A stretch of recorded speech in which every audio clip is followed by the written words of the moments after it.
سيدنا ابي عمارة براء ابن عازب رضی الله عنهما مبارک سے روایت دی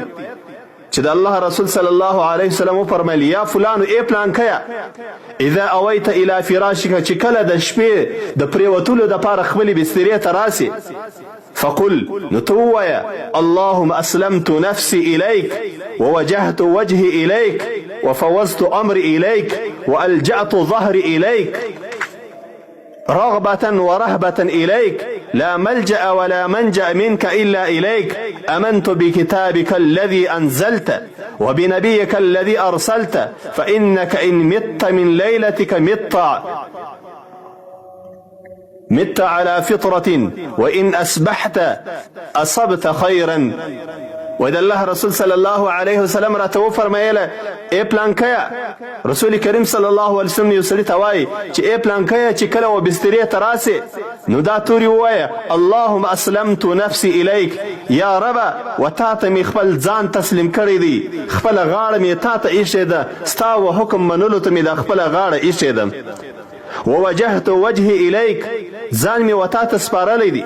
وفوضت امر الیک او تفیز د خپلو کارو مې تا ته کړی دی والجأت ظهري الیک یا الله پر تا باندې مې اعتماد دی د ټولو امورو په ټولو کارو کې پر تا اعتماد دی رغبة ورهبة الیک د خیر امید مې هم ستا څخه دی او د شر څخه د پناه امید مې هم ستا څخه دی ستا د عذابه څه بیریږم ستا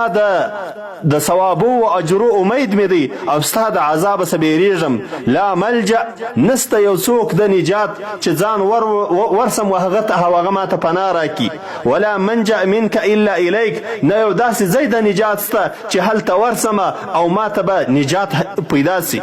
امنت بکتابک یا الله ایمان مې راوړی ستا په کتاب باندې الذي انزلت هغه چې تا نازل کړی دی ونبیک الذي ارسلت او پر هغه نبی باندې مې ایمان راوړی چې تا راستولی دی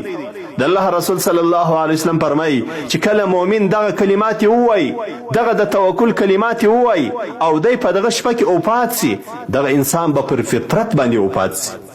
او کچيري د شپه تیره کړله نسو وفات د ژوندی و سهار ته نو دی به په خیر کې د ته به خیر ورسیږي ځکه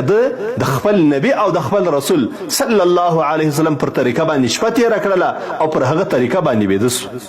د حدیث شریف روایت بخاری او مسلم کړی دی.